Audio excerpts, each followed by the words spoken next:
starting with the men's Canada Life Premier League. We've got Douglas Athletic versus Douglas Old Boys, Peel versus St George's, Douglas Royal versus Russian, St Mary's versus St John's, Ayr versus Moran, and Corinthians will take on Laxey. In the Canada Life Combi 1, Douglas Old Boys will take on Douglas Athletic, St George's will take on Peel, Russian versus Douglas Royal, Moran versus Ayr, and Laxey versus Corinthians. In JCK Division 2, Union Mills will take on Maloo, Governors Athletics will take on Onken at Colby, Douglas and District will take on Castletown at Pulrose, Michael versus Colby, Braddon versus Pulrose, and Foxdale versus Jims. And finally in JCK Combi 2, we've got Maloo versus Union Mills, Onken will take on Governors Athletic, Castletown versus Douglas and District, Colby versus Michael, and Jims versus Foxdale. Now, as I said, we have got Meps in the studio as always, but we had 2 midweek games. So let's chat about those first because they sounded like they were pretty exciting matches. Yeah, they were, and what was more worrying was the weather, because the day before I thought, oh my word, here we're going to lose a couple of games. But I'm glad to say the weather was kind to us on Tuesday, plenty of sunshine, neither game was under pressure.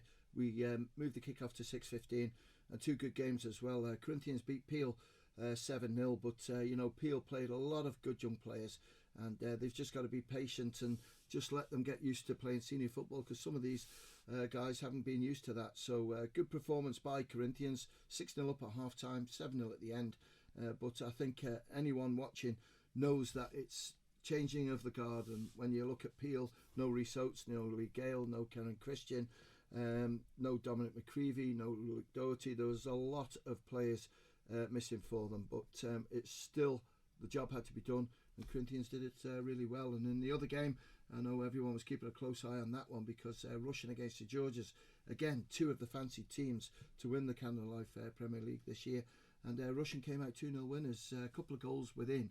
I think it was 7 minutes, I think it was 65 and 72, something like that, and Dan Hattersley got them both. One was a penalty. Seen them both, typical Dan goals. He really is clever in front of goal. He knows what he's doing, and he's a big guy as well, and pretty impressive start to the season by him. St George's, again, players, 1 or 2 players missing, but young players coming in, and the future looks bright for St George's and Peel with those young players coming into the system. But yeah, I think it's a bit of a pointer where the strengths might be, Corinthians and Russian, but certainly when you look at Laxey, St Mary's in there as well, it's all to play for, and I'm pretty certain there'll be some exciting games tomorrow. And hopefully some exciting games this weekend, as you say. So let's start and dive straight in with the Premier League. So we've got Douglas Athletic versus Douglas Old Boys. Yeah, and just a little note, a sad note on this one, if I can, is Douglas High School Old Boys, their first team player, Jack Townsend, unfortunately was flown away yesterday, I think it was, and Jack's not particularly well at the moment, so I know he won't be listening, but the family will certainly be listening. Our thoughts are with you all. His teammates at Douglas High School Old Boys as well. I know it's hit them hard, and hopefully a speedy recovery for Jack. But it's a little bit worrying for everybody, and it's bizarre how this world is, because the day before I was working with him, and it's 18, 19 years of age. It's a shame, but hopefully he'll be on the mend very, very quickly, and I want the banter with him back at work, because I look forward to that on a Monday morning. But certainly against Douglas Athletic, it's a game that both sides, I think, will fancy that they can win. Tommy Miller will be disappointed, I think, with the result last week against Ramsey, but certainly Douglas Athletic, they are a team. It's always an awkward fixture. One of the most awkward for Premiership sides is to go down to Springfield Road to play on that small tight pitch, and with the rain that we had midweek as well, might just make it a little bit more difficult for both teams to play football. But if I've got to hedge myself towards a winner, I don't like draws, I would say Old Boys might just get it right and take the points. Peel versus St George's, what's your verdict? I think, again, it depends who Peel have got available, because Luke Doherty and Dominic McCreevy played the Saturday before against Russian, was it? Yeah, it was. And, I just thought to myself, without those 2 at the back, it makes it difficult for them. Not taking anything away from Lucas Watson, who come in, young player, did really well. Tom Wood there, masses of experience from him, even for a young player. But I think, St George's will be a little bit too strong for them. I think Steve Faulkner knows that he's struggling without his big players, and there's struggled to find goals without Rhys Oates, who's going to be a long, long time before he comes back, I would think. And also Lee Gale with his shoulder injury. It points to me towards Johnny Miser's team. St George has taken that victory with Kieran McNulty back leading the way up front, getting goals for them. Douglas Royal versus Russian. Tough afternoon, I think, and I think Michael Fitzmaurice knows this is coming. He's got one or two sort of injuries to deal with. Taylor Andrews, who scores plenty of goals for Douglas Royal, has got ligament damage, so we'll wait and see how that goes. Young lad, so they spring back very quickly. You've been through that sort of injury, Rhian, so and you had a boot on and everything, so we'll wait and see how that one goes. But Russian at banging form, and you can see why a lot of people out there feel that this could be Russian's year. But Liam Cowan's going about it very sensibly. He's got some strong players out there, players who maybe weren't quite ready but are good enough to play in that team, and now finding their way. And the one I think of is Josh Kelly, who came off the bench and looked pretty impressive in the quarter of an hour or so he was on. So I expect Russian to win that one, and I think Douglas Royal have just got to try and defend, and it might just go well for them. They're good young players, but when you're coming across the experience of Russian, it's going to be tough. Are you saying Russian are the ones to watch this season? Yeah, I think so. I think you look at Russian, Corinthians, but we're all looking over our shoulder, because once FC Alaman start going away on a regular basis, that's going to have a massive input into where this league title is going to go. It just depends what players Chris Bass picks. There's players, it's the first one next week, as in they're going away to Guernsey to play. So it's away. I know it's a smaller squad going, but certainly that's going to affect a lot of teams next week, because there's no postponements for any games if anyone's representing sort of FC Alaman. Surely it's a good opportunity for other players to come through, though. Very much so, but it just depends how strong combination teams are. And when you look at sort of the combination one, you'll look around teams like Russians Combi, had a good result recently. Corinthians, who have played really well. You look at St Mary's, who are one of the top sides but haven't got a combination team. St George's will be strong. They'll be there or thereabouts when the title's handed out. But it does give players stand out. But all clubs, they look to win the league, or at the start of the season where you could go. And unfortunately, not knocking FC Alaman, it's not in their hands. Yeah, it's not in the club's hands, and this is where it's going to be very difficult. So all I can say to managers out there is maybe take Chris out for a drink, ask him not to pick their players, and then it might just all go well for them. Yeah, sound advice. We've got an alcoholic. We've got St Mary's versus St John's. Close game, I would think. St Mary's last week against Moran. Moran could have won it, but it was only 2-1 to St Mary's. Similar sort of opposition. I know St John's are bottom of the league, but they've got some good players in there. I think the squad is being sort of picked, and there might be one or two missing tomorrow, which will hamper them a little bit, but they've still got some good players in there, and if they can show the same sort of performance that Moran did last week, then they might be able to turn St Mary's over. But St Mary's have got two or three really top players, and they could turn it on for them, and I think St Mary's will have enough. Speaking of Moran, they're taking on Ayr tomorrow. Yeah, and what a result that was last week for Ayr United against Laxey, because Laxey were top. Ayr United 3-0 winners, which was pretty impressive. We know what Ayr United's team is like, is littered with really good players, and it's just getting used to the speed and the fitness of the Premier League, because they've been in Div 2 for a bit, but they come back in, and last week I think they've showed absolutely storming. It wasn't a slight win. They dominated that game by the sound of it. Well, exactly, and I think certainly Johnny Palmer will be disappointed that, because Laxey were going well, and they looked at that as a win for them.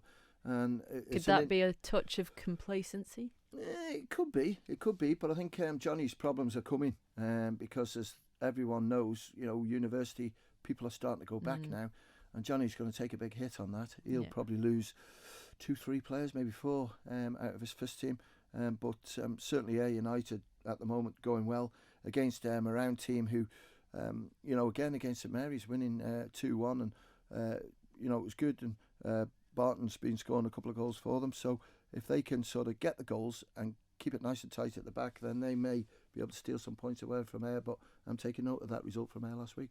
And finally, in the Premier League, we've got Corinthians versus Laxey. Yeah, they're next to each other in the league. Laxey have played 5-10 points. Corinthians have played 3 with maximum 9.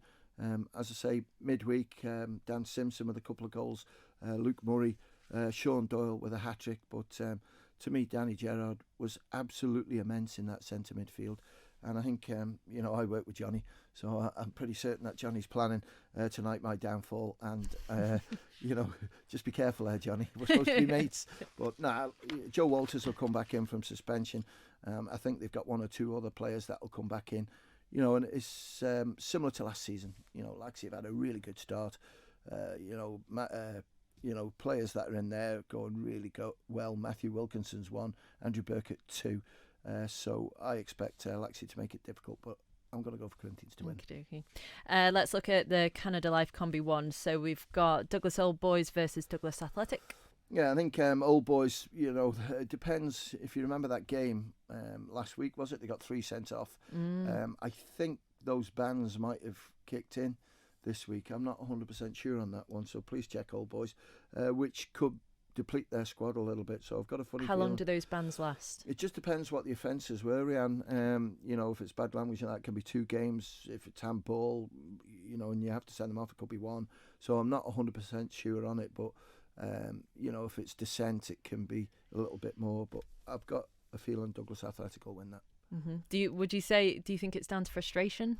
It can be, but it's like everything else. The referee carries out the laws of the game. Yeah. And it's all right turning around. I'm not saying on this case and saying, the referee made a mistake. But I remember one, I won't name him, who got sent off recently and he's back playing tomorrow. And I said to him, what did you say to the referee? And he told me, I said, well, that's a red card. You can't complain. Yeah, but it wasn't directed at him, but he heard it. Yeah. It's a red card. Under rules, it's a red card. So, but it could be a bit of frustration as well. Yeah, one to watch. We've got St George's versus Peel. Sam Brown's team will be hoping to, win this one against a young St George's side. But I think St George's have still got enough there to take the points away from Peel. And Russian versus Douglas Royal. Yeah, I think Russian will win this one. I think Douglas Royal, with the players that are missing first team, they take them from the combi. And I know the combi midweek were a couple of players missing. So I think Douglas Royal will find it tough. And I'll go for Russian to win. And a kind of mirror image from the Premier League, we've got Moran versus Ayr. Yeah, it is. And I'll go for Moran to win it. I just think with home advantage there, it depends what the weather was like midweek, if it's affected the pitch. But I think Moran will have enough. And in the other game, Laxey against Corinthians. Corinthians are sort of undefeated in that league. They're very, very strong. And I don't think Blaine is taking too many players out there. So the boys are getting used to playing with each other. And Joe Middleton had 5 goals. He scored 5 midweek in the under-18 league. So he'll be looking to see if he can continue that goal-scoring form in the combi as well. So I'll go for Corinthians to win. We'll have a quick skeet at JCK Division 2. So we've got Union Mills versus Maloo. Maloo had a great result last week against Ramsey Youth Centre, 5-3. Superb. But as with Union Mills, played 5-1-5, scoring plenty of goals. I think they'll be too strong. Union Mills to win. Governors Athletic versus Onken. Yeah, this one's at Colby, and just be careful now because we've got a couple of other clubs playing at different venues. So you've got to keep your eyes open now and take on board what's happened. But I think Governors Athletic, I don't think they've ever been in this sort of league position at this stage of how many games they've played, because we normally start the season tomorrow. The day after Manx Grand Prix, but the way things have gone, we started a bit early. So Governors against Onken, close battle. I was impressed with Onken when I watched them a couple of weeks ago, so I'll go for Onken to win. Douglas and District versus Castletown at Pulrose. Yeah, this is one that you've got to be careful of now, because D&D are going to jump between 2 pitches. They're going to play up at Glencutchie Road, up at Nobles Park, some games, and they're going to be playing at the pitch opposite the swimming pool. So they'll get changed at Pulley's changing rooms, but they'll play at Groves Road, it is that one. And the reason for that is there's been a lot of work done at the top pitch and it's just not quite right. So that's why they're sort of sharing the grounds. But D&D against Castletown, I'll go for D&D to win. Okey-dokey. And just quickly, we've got Michael versus Colby. Yeah, on the 3 remaining games, I expect Colby to beat Michael. Braddon against Pulrose. When you look at, 60-odd goals they've conceded in 4 games, you'd point towards Braddon to win that. And Foxdale against Gyms, I think Foxdale will prove too strong. And when you look at one of the players last week, Jay Chatwood got 13 goals in one game. That's pretty impressive, so we'll go for Foxdale.